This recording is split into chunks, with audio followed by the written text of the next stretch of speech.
खास गाह्रो छैन, डराउनु हुँदैन।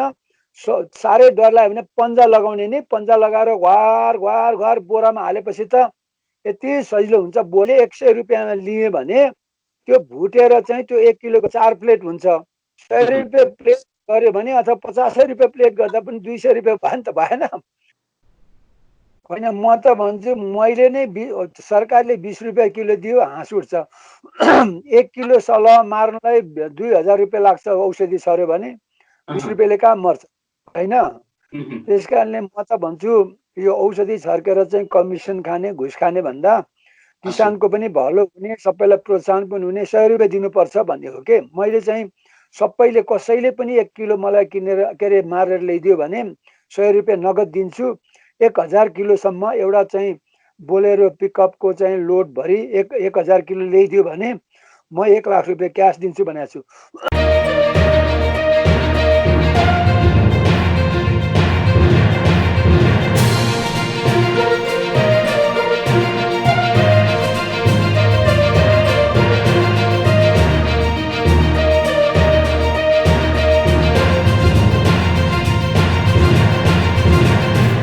सुमान बाबु, वोइस नेपाल इन्टरनेसनल डिस्कोर्समा तपाईँ सबैलाई हार्दिक स्वागत छ। र हामी अहिले सलहको विषयमा कुराकानी गर्न गइरहेका छौँ र हामीसँग कृषि वैज्ञानिक मदन राईज्यू उपस्थित भइसक्नु भएको छ। र सलह किराको प्रवेशसँगै नेपालमा एक किसिमको किसानहरूमा आतंक फैलिएको छ। आखिर के हो त यो? म उहाँसँग यो विषयमा गहिराइसम्म पुग्ने प्रयास गर्नेछु। र वैज्ञानिक मदन राईज्यू, तपाईँलाई कार्यक्रममा स्वागत छ। नमस्कार। धेरै धेरै नमस्कार ओएस नेपाल, एसबी भाइ र अहिले सबै श्रोताहरू दर्शकहरू जसले सुन्दै हुनुहुन्छ, मेरो नमस्कार। यो सलहको बारेमा आज हामी कुरा गर्दैछौँ, तर त्यसको बारेमा केही समस्या भयो भने तपाईँहरूले मलाई सम्पर्क गर्न सक्नुहुन्छ 9841 746 305। यो बहुत जरुरी भएको हुनाले केही त्यस्तो आपत पर्यो भने मलाई फोन गर्नु होला 9841 746 305। ओके, मदन राईज्यू, सलह किरा के हो त? किसानहरू तालिएका छन्, तपाईँलाई राम्रोसँग थाहा छ के हो यो किरा? यसले चाहिँ ठुलो एउटा किसिमको बाली नालीहरू हाम्रो सखा पार्ने भए भनेर चाहिँ एकदमै चिन्ताको विषय बनेको छ।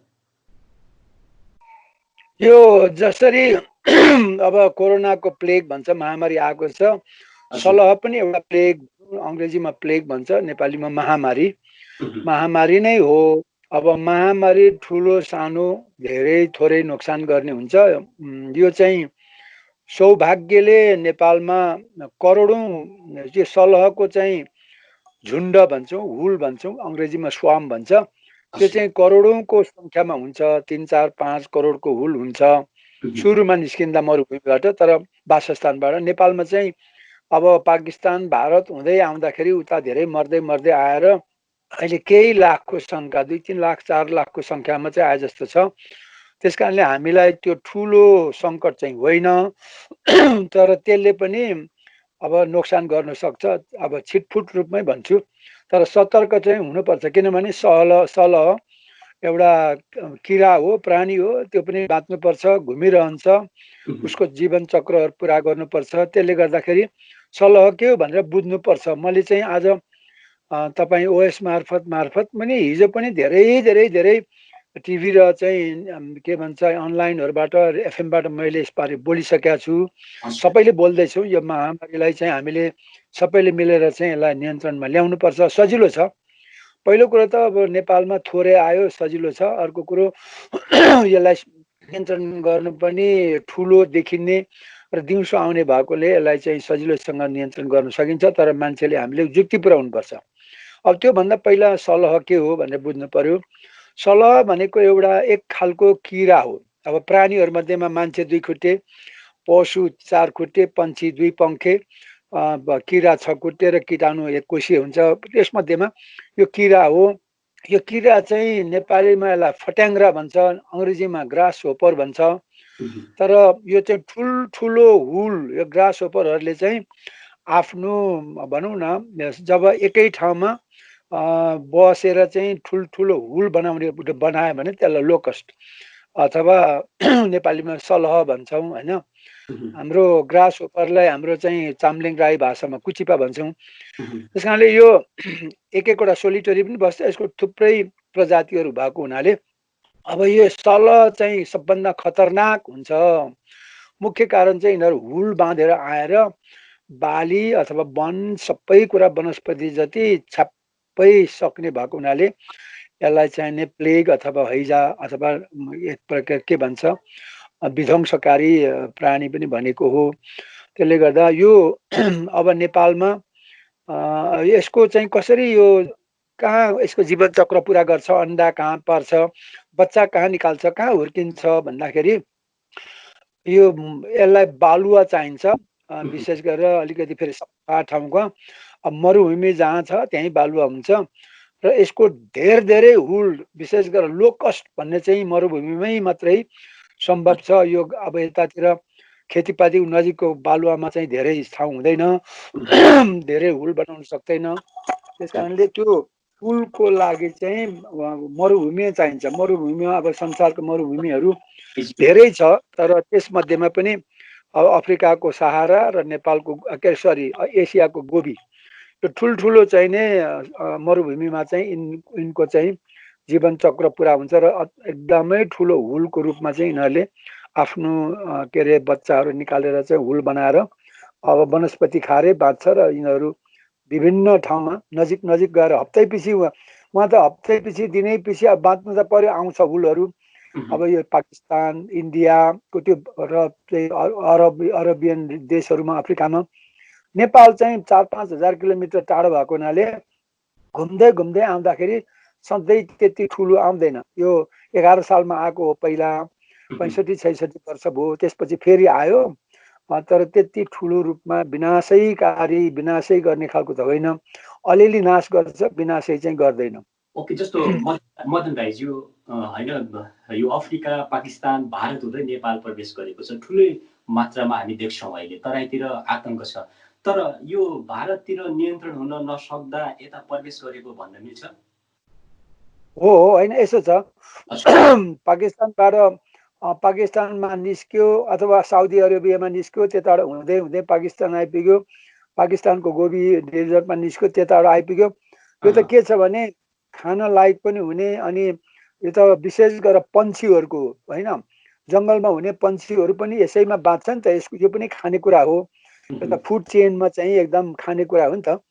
त्यसले गर्दाखेरि जहाँबाट निस्क्यो त्यो त त्यहाँको पन्छीहरूले खाँदै खाँदै, पशुहरूले पनि खाँदै खाँदै खाँदै पाकिस्तानमा खायो, इन्डियामा खायो, इन्डियामा मार्यो पनि।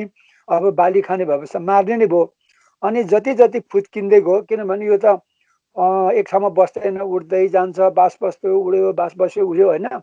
अब जहाँ जहाँ बास बस्यो जति त्यहाँ नोक्सान गर्यो, मान्छेले के अरे मार्दै गयो। अब 5 करोडको सङ्ख्यामा निस्कियो भने यहाँ 5 लाखभन्दा घटिया छ भनेपछि त कति धेरै, 10% पनि आएन। त्यस कारणले 90% त उतै मर्यो मार्यो भनौँ न, धेरै जस्तो अब केही प्राकृतिक रूपमै अरू त्यो के अरे जङ्गलमै मार्यो होला, चराचरुङ्गीले, मान्छेले मार्यो होला। अब नेपालमा पसेको पनि बाँकी यहाँ सिद्धिन्छ, यहाँबाट धेरै टाढा जानु सक्दैन होला, अथवा एक दुईवटा बाँच्छ यहाँ, त्यसपछि त्यो चाहिँ ऊ फट्याङ्ग्रा भएर बाँच्छ, त्यो पुरै हुल चाहिँ उहाँ फर्किन्छ जस्तो लाग्छ।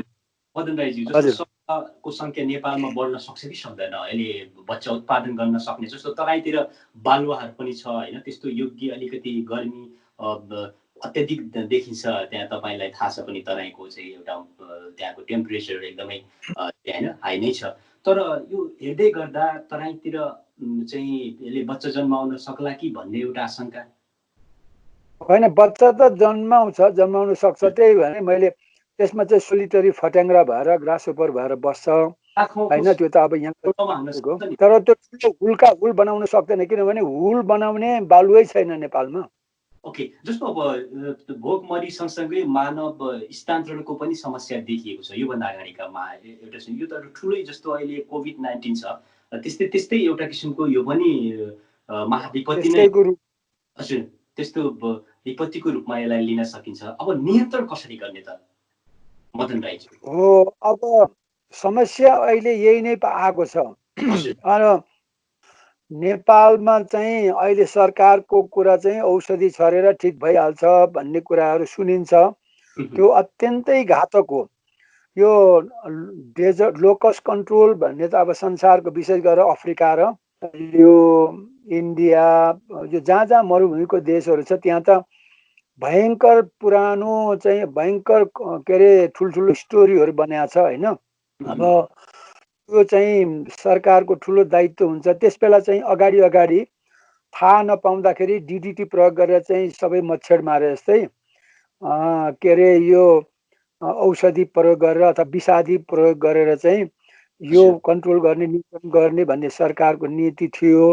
अथवा त्यो ठुल्ठुलो चाहिँ बिख बनाउने कम्पनीहरूले चाहिँ प्रभाव पारेर गर्यो। तर त्यसको चाहिँ विनाशकारी नतिजाहरू निस्केपछि अब धेरै कुराहरू विरोध भइरहेको छ। र यो त म भन्छु के भने यहाँ पनि सरकारी अधिकारीहरूले औषधि छरे ठिक भइहाल्छ भन्दो रहेछन्। म चाहिँ त्यसको विरोधमा छु। अब यो के भने सलह सजिलो केमा छ भने यो ठुलो हुन्छ अनि त्यसपछि मान्छेले समाउनु सजिलो हुन्छ, देखिन्छ, दिउँसो आउँछ अनि यो राति बास बस्छ अनि बिहान पख खान थाल्छ। त्यस बेला चाहिँ सजिलोसँग मान्छेले चाहिँ चलाख गर्यो भने बच्चा बुढा बुढी होइन, बच्चा बच्ची बुढा बुढी सेना प्रहरीदेखि लिएर ती शिक्षक कर्मचारी अनि विद्यार्थी सबैले चाहिँ त्यसलाई नियन्त्रण गर्न सक्छ, टिप्नु सक्छ। फेरि एक ठाउँमा धेरै बाक्लो हुने भएको हुनाले यसलाई अलिकति मदन राईज्यू नियन्त्रणका लागि प्रदेश सरकारले अफर पनि गरेको छ 20 रुपैयाँ किलो र धेरैले चाहिँ त्यसलाई चाहिँ मारेर पनि अहिले पैसा पनि कमाउन थालिसके होइन। यो ठिक हो आइडिया होइन? म त भन्छु मैले नै सरकारले 20 रुपियाँ किलो दियो हाँस उठ्छ। 1 किलो सलह मार्नलाई 2000 रुपियाँ लाग्छ औषधि छर्यो भने 20 रुपियाँले कहाँ मर्छ होइन। त्यस कारणले म त भन्छु यो औषधि छर्केर चाहिँ कमिसन खाने घुस खाने भन्दा किसानको पनि भलो हुने, सबैलाई प्रोत्साहन पनि हुने, 100 रुपियाँ दिनुपर्छ भन्ने हो के। मैले चाहिँ सबैले कसैले पनि 1 किलो मलाई किनेर के अरे मारेर ल्याइदियो भने 100 रुपियाँ नगद दिन्छु। 1000 किलोसम्म एउटा चाहिँ बोलेरो पिकअपको चाहिँ लोड भरि 1000 किलो ल्याइदियो भने म 1 लाख रुपियाँ क्यास दिन्छु भनेको छु। म व्यक्तिले भनिरहेको छु, सरकारले किन भन्न सक्दैन? केही पनि गाह्रो छैन। औषधि किन्यो भने करोडौँको लाग्छ। यो के अरे किन मारेर ल्याऊ भन्यो भने त 10-20 लाखमै चाहिँ पुरै नियन्त्रण हुन्छ। फेरि पैसा पनि कमाउँछ। त्यो बाक्लो भएको ठाउँमा खाँदै गरेको ठाउँमा केटाकेटीले नै 10-12 वर्षको केटाकेटीले लो यसलाई छोपेर ल्याऊ भनेर चाहिँ जाली अथवा कुनै मच्छरदानी जस्तो भए पनि अथवा तन्ना सरर लगेर चाहिँ त्यो उड्दैछ भने छोपिदिने अनि नत्र भने तलबाट टिपेर यसरी सोहोर्दै कुचोले सोहोर्दै लगे पनि 1 घन्टामै 10-20 किलो त कमाउनु के अरे सङ्कलन गर्न सकिहाल्छ। 100 किलो नै सकिन्छ बाक्लो छ भने त। तर 10-20 किलो सकिन्छ भने त घन्टाको 1-2 घन्टा। मदन राईज्यू तपाईँ प्रति किलो 100 रुपियाँ दिन तयार हुनुहुन्छ? हो, म त तयार छु। ओके, के गर्नुहुन्छ यो चाहिँ यति ठुलो संख्याको हो? सबभन्दा दुर्भाग्य कुरा यो ज्ञान। त्यसै कारणले यो तपाईँसँग कुरा गर्नु खोजेको चाहिँ सलहको ज्ञान, यसलाई चाहिँ यो महामारीलाई कसरी रोक्ने अथवा सङ्कटलाई कसरी रोक्ने पहिलो कुरा जनताले थाहा पाउनुपर्छ, विशेष गरेर किसानले। दोस्रो चाहिँ यो चाहिँ कसरी नियन्त्रण गर्ने भन्दा सजिलो छ। बिखको कुरै नगरौँ, बिख हाल्ने बित्तिकै यो कम मर्छ, ठुलो कुरा छ। यो भन्दा बढी मान्छेलाई असर गर्छ। यसलाई चाहिँ 50% असर 40% असर गर्यो भने मान्छेलाई 60% असर गर्छ। 100% त त्यहाँको जति पनि त्यो विषले राम्रो जम्मै राम्रो प्राणीहरू पनि सबै मर्छ। सबै कुराहरू त्यहाँको चाहिँ राम्रो प्राणीहरू पन्छी मर्छ धेरै जस्तो। अब जस्तो भनौँ न, एउटा उदाहरण दिउँ तपाईँलाई। यो सलह मर्यो औषधिले, यो मरेपछि त सरकारले सबै टिपेर कि जमिन पनि गाड्नु सक्नु पर्यो। तर छोडिदिन्छ त्यतिकै। यसलाई खाने पन्छी, यो त खाने कुरा हो नि पन्छीको। यसलाई खाएपछि कति चिज मर्छ, काग मर्छ, यसलाई खाने अरू चरा मर्छ। चरा चरुङ्गी त सखाप हुन्छ विषले। सलह मार्दाखेरि अरू एकदमै राम्रो लाभदायक के अरे चरा पन्छीहरू पनि मर्छ। यो त भयङ्कर अपराधिक कुरा हो के। सोच्दै सोच्नु हुँदैन। फेरि विकल्प नभएको भए त बिस छर्किनु भएन, बिस हाल्नु, औषधि छर्किनु भनेको गलत हो। यसले चाहिँ नेपालको बिस हाल्नु त अपराधी काम हो। सरकारले गरोस् या कसैले गरोस् अपराधी काम हो। र मदन राईज्यू जस्तो अब यो मार्दै गर्दा यसलाई तपाईँले भन्नुभयो यसलाई छोपेर मार्नुहोस् होइन, त्यसरी चाहिँ ल्याउनुहोस्, त्यो एउटा उपयुक्त, औषधि छर्किनु हुँदैन भन्ने कुरा तपाईँको राय रह्यो। तर यसले टोक्ला कि यसले टोक्यो भने त मान्छेलाई असर पुर्याउन पनि सक्छ कि भन्ने एउटा मान्छेमा डर पनि छ। यो टोक्दैन। हेर्नुहोस्, यही त म त अब सानोमा यही खाएर हुर्केको होइन, हामी त काँचै खान्थ्यौँ, पोलेर खान्थ्यौँ होइन। त्यस कारणले यसले टोक्दैन। अलिअलि यसो उ गर्नु सक्छ, त्यो त घोच्नु सक्छ, उसको के अरे ऊ छ पखेटा भन्दा पनि त्यो खुट्टा अलिकति हड्डी ऊ हुन्छ, त्यसले घोच्नु सक्छ। तर खास गाह्रो छैन, डराउनु हुँदैन। साह्रै डर लाग्यो भने पन्जा लगाउने नि, पन्जा लगाएर घार घार घार बोरामा हालेपछि त यति सजिलो हुन्छ। बोरा लगेर जानुपर्छ, त्यो त जुक्ति एकदम सजिलो छ। अहिले इन्टरनेटमा जति पनि सूचना पाइन्छ। अनि अब यसको चाहिँ यो लिइसकेपछि यसको मूल महत्त्वपूर्ण कुरा चाहिँ यो खानेकुरा हो। मान्छेलाई अति धेरै पौष्टिक खानेकुरा। एउटा पहिला प्रोटिन, तपाईँको भटमासमा के अरे 40% प्रोटिन हुन्छ भने यसमा 70% प्रोटिन हुन्छ। मासु भन्दा पनि बढी के अरे बढी चाहिने यो पोसिलो हुन्छ। अर्को चाहिँ यसमा क्याल्सियम भन्ने हुन्छ, त्यो के अरे खुट्टाहरूमा हड्डीमा गजबको हुन्छ। अर्को चाहिँ यो फ्याट पनि यसमा गजबको हुन्छ। त्यसले गर्दाखेरि यो त यति गजबको खाना हो। र यो खाना मान्छेको लागि खानेकुरा पनि हो, मासुको सट्टामा अथवा प्रोटिनको सट्टामा खानेकुरा। अनि दाना बनाउने छ नि, विशेष गरेर कुखुराको दाना, पन्छीको होइन, यो पन्छीको खानेकुरा हो नि त। पन्छीहरूको दाना, कुखुरा, हाँस जे छ, अनि पशुको दाना पनि बनाउने, विशेष गरेर माछाको। यो सिद्रा माछा प्रयोग गर्छ दाना उत्पादन गर्नलाई, त्यो सिद्रा भन्दा राम्रो छ यो, अथवा त्यत्तिकै बराबरी हो यो भन्थ्यो। त्यसले गर्दाखेरि यो त एकदमै हाइजेनिक हुन्छ, सफा हुन्छ। त्यस कारणले पनि म त भन्छु तपाईँ एउटा कृषि वैज्ञानिक पनि हो होइन, तपाईँले यो एकदमै स्वास्थ्यका लागि राम्रो छ भन्नुभयो। मैले पनि सुने विदेशमा यसलाई फ्राई गरेर खान्छन् होइन, यो चाहिँ यसको डिमान्ड स्वास्थ्यका लागि राम्रो छ। तपाईँले पनि मैले सुन्दैछु टेस्ट गरेँ भन्नुभयो, कस्तो छ यसको स्वाद, ठ्याक्कै बताइदिनुहोस्। म त बच्चैदेखि जन्मेदेखि नै खाँदै आएको नि। यो त कुचिपा भन्छौँ हाम्रो भाषामा। खेती गर्दाखेरि के अरे खेतमा विशेष गरेर धानबारी कोदोबारीमा त यो फट्टा फुट्टा फट्टा देखिन्छ। हामी त खोज्दै कहाँ कहाँ छ भनेर यही खोज्न जान्छौँ। कुचिपा खोजेर काँचै पनि खाने, पोलेर खाने, भुटेर खाने होइन। अब यो त मैले भने नि 1 किलो मैले 100 रुपियाँमा लिएँ भने त्यो भुटेर चाहिँ त्यो 1 किलोको 4 प्लेट हुन्छ। 100 रुपियाँ प्लेट गऱ्यो भने अथवा 50 रुपियाँ प्लेट गर्दा पनि 200 रुपियाँ भयो नि त, भएन?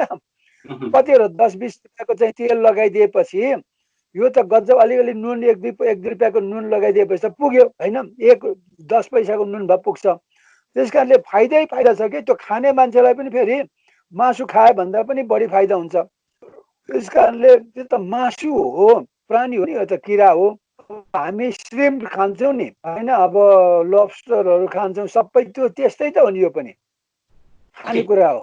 ओके मदन राईज्यू, जस्तो अब चिन्ताको विषय बन्यो होइन, र कहिलेसम्म यसलाई नियन्त्रण गर्न सकिन्छ होला? जस्तो अब किसानहरूलाई चाहिँ बाली नाली अब ध्वस्त बनाउँछ, अब भोकमरी आउँछ, उनीहरूको एउटा जो व्यवसाय गर्ने मुख्य थलो छ तराईमा त अत्यधिक म सुन्दैछु यहाँ, जस्तो पर्सा, बारा, सर्लाहीमा त व्यापक ठुलो सङ्ख्यामा त्यहाँ भित्रिसकेको छ, त्यहाँ चाहिँ आतङ्क फैलाइरहेको छ। होइन, यो कुनै आतङ्क होइन। हेर्दाखेरि अब के अरे माथि घामै ढाकेर आउँछ, तर यो चाहिँ अवसरको रूपमा यो त कहीँ न कहीँ त बस्छ। जङ्गलमा बस्यो भनेदेखि अब माथि माथि हो, त्यो रुखमा चाहिँ गर्छ, धेरै खान सक्दैन। खासमा किसानले चाहिँ अहिलेको जोगाउने भनेको पहिला धानको बिउ, किनभने धान रोपिसकेका छैन अहिले पहाडमा पनि, पहाडमा सक्नु लाग्यो लेखतिर, कृषिमा रोप्नु सकेका छैन। अनि तराईमा अहिले धानको बिउ लगाएको छ, त्यो बिउ जोगाउने हो। अनि त्यसपछि जहाँ जहाँ धान लगाएको छ अनि मकै जोगाउने हो, पहाड लेखमा आलु जोगाउने, मकै जोगाउने। यो चाहिँ सजिलो छ के। अब मैले भने नि उर्दी जारी गर्नु पर्यो, सबै एफएममा जारी गर्ने अथवा एसएमएसमा जारी गर्ने। त्यहाँ चाहिँ अहिले वार्डमा आउँछ, यो त वार्डमै आउने हो होइन, जहाँ बस्ती हुन्छ, बाली हुन्छ, त्यहाँको वार्ड अध्यक्षहरू अथवा वडाले अथवा पालिकाले चाहिँ उर्दी जारी गर्नु पर्यो। सबै मान्छेहरू अब खेत बचाउन जाउँ, कहाँ कहाँ आउँदैछ त्यो सूचना दिएर त्यहाँनिर छोपेर त्यो राति कहाँ बास बस्छ, किनभने त्यो माथि माथि माथि जान्छ, सबै ठाउँमा बस्दैन नि। कहाँ उसको बास बस्ने ठाउँ छ, त्यो बास बस्ने ठाउँमा यहाँनिर बस्यो है भन्ने बित्तिकै बस्नेवाला छ है, बस्दैछ भनेपछि त्यो ठाउँको मान्छे सबै फेरि कसको खेतमा बस्यो, सबैतिर त ढाक्दैन, एउटा निश्चित खेतमा अथवा एउटा निश्चित जङ्गलमा बस्छ होइन। त्यस्तोमा चाहिँ त्यहाँ गएर तल रुखको पुरै वरिपरि बस्छ, त्यसमा टिप्नु जाने, मार्नु जाने भन्नु, विशेष गरेर टिप्नु जाने हो। त्यसरी चाहिँ उर्दी जारी गर्नु भनेदेखि तपाईँले 2-4 किलो त सबैले गर्छ। 200-400 पैसा एकै घन्टामा आउँछ के, त्यो तुरुन्त नियन्त्रण हुन्छ। तर यही जुक्ति चाहिँ थाहा पाउनु पर्यो भनेर यो व्यापक प्रचार गर्नु। तपाईँसँग मैले कुरा गरेँ हिजो 10वटा के अरे टिभी र एफएमसँग पनि कुरा गरेको कारण चाहिँ यो हो, टिपाउनु है, पैसा कमाऊ, खाऊ। यो त धेरै कुरा, यो समस्या होइन, यो त अत्यन्तै ठुलो अवसर हो। यसलाई हामीले चाहिँ तुरुन्तै त्यहाँ बिहारहरूको छेउमा चाहिँ अथवा बालीको छेउमा चाहिँ सबै हुल बाँधेर हामीले योभन्दा बढी हुल बनाएर फटाफट त्यसलाई चाहिँ मारौँ। विशेष गरेर सजिलो छ, झुलहरू लगेर गयो, जालीहरू लगेर गए पनि थुप्रो खालको छ। अनि त्यसपछि बोरा लगेर जाउँ त्यसमा खाद्नुलाई। अनि केही छैन भने तन्ना दुईजनाले चाहिँ बाँधेर यसरी झाप्पै छोप्दै सोहोर्दै गरे। अनि कुचोहरू अलिकति बाँसको यस्तो खालको कुचोहरू, र्याकहरू के छ सबै घ्वार घ्वार घ्वार सोहोर्दै अनि बोरामा हाल्दै गऱ्यो भने त यो त कति 2 घन्टामै त्यो जतिसुकै छाएको मान्छे नै हो उसलाई उसले एउटा नुकसान गर्दाखेरि मान्छेले चाहिँ 100 त्यो चाहिँ सङ्कलन गरि मारिसकेको हुन्छ। ओके, दर्शक महानुभावहरू, इन्टरनेसनल डिस्कोर्समा हुनुहुन्छ। हामी कार्यक्रमको अन्त्यतिर पनि छौँ र हामीसँग कृषि वैज्ञानिक मदन राईजी हुन्छ। मदन राई सर, अब यो जस्तो चिन्ताको विषय जो बनेको छ त्यति धेरै ठुलो चिन्ता गर्नुपर्ने आवश्यकता देखिएन होइन तपाईँको। सरकारले लिडिङ त गर्नु पर्यो होला नि त, स्थानीय सरकारको त महत्त्वपूर्ण भूमिका रहन्छ होला नि त। कि किसानहरूलाई त आइडिया हुँदैन, उहाँहरूलाई यसलाई कसरी नियन्त्रण गर्ने, के गर्ने सिकाउनु त पर्यो। त्यसको लागि जिम्मेवार चाहिँ एउटा किसिमको अहिले जति पनि हाम्रा चाहिँ प्रदेश सरकारहरू छन् उहाँहरू नै हो। अब यो के छ भने यो त मैले भने नि विकास अथवा विनाश वार्डमा हुने हो। प्रदेश सरकार भनेको त्यो वास्तवमा अब उसलाई थाहा भए पनि उसले सूचना प्रवाह गर्दा गर्दै काम सकिन्छ। सबै वडा अध्यक्षहरूलाई मेरो जहाँ जहाँ यो सल्लाह देख्नुहुन्छ तपाईँहरूलाई र त्यहाँको किसानहरूले चाहिँ कडा साथ भन्नु पर्यो, यहाँ सघाउ भनेर आयो भने हामीलाई सघाउ भनेर तयारी गर्नु पर्यो। यो त हिँडिरहन्छ, कहाँ सरलाई 3-4वटा जिल्लामा आयो होला, पहाडमा पनि खोटाङमा पनि आयो भन्दैछु। यहाँ हामी सबैले पहिला आफ्नो आफ्नो बाली हेर्नुहोस् र आकाशमा हेर्दै जानुहोस्। अनि बालीमा पनि 1-2वटा फाटाफुट्टा आएको छ भने त्यो आउन सक्छ त त्यो फाटाफुट्टा उछिटिएर आएको हो, सबै उछिटिएर मात्रै आउँछ। तर हुलमा आयो भने तपाईँहरू तयारी हुनु पर्यो। वडा अध्यक्षले सदस्यहरूले सबैलाई उर्दी जारी गर्नु पर्यो। त्यहाँको शिक्षक, विद्यार्थी, बुढा बुढी, केटाकेटीले म वडा अध्यक्ष भयो भने के भने ल 100 रुपियाँ किलो म दिने भए तपाईँहरू सबैले यहाँ चाहिँ ल्याउनुहोस्। कति ल्याउनुहुन्छ? 10,000 किलो, 20,000 किलो, 1 लाख किलो लियो भनेदेखि 1 करोड रुपियाँ दिन्छु। ल के ठुलो कुरो हो? 1 करोडले त 50 करोडको 50 अरबको चाहिँ नै खानेकुरा बचाउँछ नि त। त्यो कुरो हो नि, खानेकुरा बचाउनु पर्यो। अनि त्यो के अरे 1 लाख किलो आयो भने त्यसको दाना बनायो भनेदेखि त्यो 2 लाख किलोको 2 लाखको रुपियाँको के अरे 2 करोडको हुन्छ। त्यो चाहिँ तपाईँको पकाएर खायो भने त्यो खानेकुरै हुन्छ। त्यस कारणले गर्दाखेरि यो त अवसर हो। म वडा अध्यक्ष भए म एउटा सामान्य नागरिकको नाताले त 1000 किलो कसैले समाएर मलाई दिक्तेलमा डेलिभरी दिन्छ एउटा पिकअपमा बोलेर म भने 1 लाख रुपियाँ 1000 को 1 लाख रुपियाँ तुरुन्त दिइहाल्छु। क्यास तयार गरेर राखेको छु। 1 किलो ल्यायो भने 1 रुपियाँ दिन्छु। यहाँ म त मेरो बच्चाहरूलाई भुटेर खुवाउँछु, म पनि खान्छु। त्यस कारणले सजिलो छ। ओके मदन राईजी, यदि यो नियन्त्रण हुन सकेन, करोडौँको मात्रामा आउन सफल भयो भने यसले चाहिँ के गर्छ? पुरै बाली कसरी खान्छ, कस्तो गर्छ? यसले कुन बालीलाई असर पुर्याउन सक्छ? अलिकति सर्टकटमा बताइदिनु। वास्ता गरेन भने यसले सखाप बनाउँछ। महामारी भनेको त्यही हो नि, विपद हो यो। अब फेरि यो चाहिँ सर्वहारी जस्तै हो। प्राय जसो सबै खालको वनस्पति खान्छ यसले। केही चाहिँ नखाला, तितो हो धेरै खालको निमहरू। तर यो बाँच्नको लागि त अलिअलि त खान्छ। त्यस कारणले सबभन्दा मिठो त जे मिठो त्यतै खान्छ मान्छेले खाने। त्यो चाहिँ अब अन्न बाली हो भने सबै खालको अन्न, धान कोदो मकै गहुँ सबै खान्छ अन्न बाली। त्यसपछि तरकारी बाली त झनै मिठो गरी खान्छ, फलफुल बाली सबै मिठो गरी खान्छ। त्यस कारणले हामीले अन्न जोगाउने, मान्छेलाई जे मर्छ यो मान्छेकै एउटा चाहिँ ऊ त हो नि, मान्छे सरहकै प्राणी त हो नि। त्यसले गर्दाखेरि अन्न जोगाउनु पर्छ। सबभन्दा महत्त्वपूर्ण अहिले जोगाउने भनेको धान हो, विशेष गरेर धानमा पनि बिउ हो। तुरुन्तै बिउमा चाहिँ त्यहाँको एउटा कमसेकम घरको परिवार लगेर अथवा टोलको गएर चाहिँ घुमिराख्ने, काहीँ के आयो भनेदेखि सबै हर हर गएर चाहिँ त्यो सलहलाई च्याप सजिलो सलहको म फेरि पनि बिन्ती गरेर के भन्छु भने त्यो देखिन्छ, त्यो दिउँसो आउँछ, राति बाँस बस्छ, अनि त्यसलाई चाहिँ च्याप्प समाउन सकिन्छ, त्यसले टोक्दैन, त्यसले हानि गर्दैन।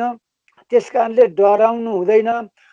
यो नाङ्गो हातले पनि समाउन सकिन्छ, तर त्यस्तो डर लाग्छ भनेदेखि के अरे ऊ पन्जा लगाएर गए पनि हुन्छ। थुप्रो छ, त्यो डाङ्लो ठटाएर खेद्ने भन्छ, त्यो नगरे पनि हुन्छ। बस्नु दिएर झ्याम सबै उसले चाहिँ 10 रुपियाँको खायो भने त्यो 10,000को चाहिँ उसले उसको मासुले आम्दानी दिन्छ। त्यस कारणले बटुलेर चाहिँ त्यसलाई चाहिँ प्रयोग गर्नुपर्छ भन्छु। यो त अवसर हो, त्यो ठुलो रूपमा आउँदैन, तर हामी तयारी चाहिँ जहिले पनि आउन सक्छ, तयारी चाहिँ हुनुपर्छ।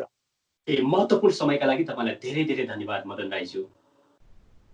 ल सबैलाई मेरो शुभकामना छ, विशेष गरेर किसानहरूलाई, नेपालीहरूलाई। अहिले चाहिँ हामी भातेहरूलाई धान चाहिन्छ, धान भएन भने हामी सबै भोकै हुन्छौँ। त्यसले गर्दा सबैलाई शुभकामना। तपाईँलाई केही आपद पर्यो, केही चाहिँ शङ्का भयो, सरकारदेखि लिएर वडा अध्यक्षहरूदेखि लिएर किसानसम्म मेरो फोन नम्बर लिइराख्नु होला, 98 41 746 3 9841 746 555। केही पर्यो भने र कसैले तपाईँले 1000 किलो उत्पादन गर्नुभयो भने म 1 लाख रुपियाँ मैले क्यास तयार गरेर राखेको छु।